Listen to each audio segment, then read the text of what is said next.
This is Alan Bush with the Daily Financial Forecast for Tuesday, January 8th.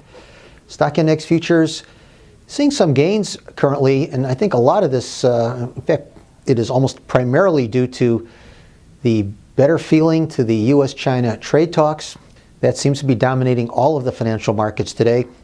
Also, it does appear that earnings for the fourth quarter are likely to be up 15%, but several months ago the guess was for earnings to be up 20%. So even though earnings better, they still appear to be not as strong as previously estimated.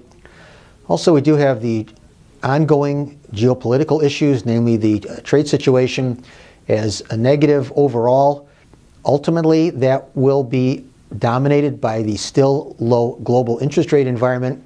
Moving over to the currencies, the euro currency coming under some pressure today. We did have some economic sentiment indicators coming in on the weak side, coming in at the lowest level in almost 2 years.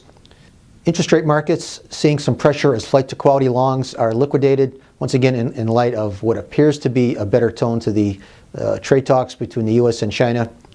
Also, the probability of a rate hike this year is right around 15% or so.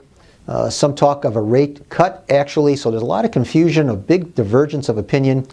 Also, the probability of no change is at 70%. So with the trade talks, the focus right now, I think this is a time to not do a lot in the financial markets. Everything is predicated, I believe, in the short run on what the outcome is on this round of trade talks.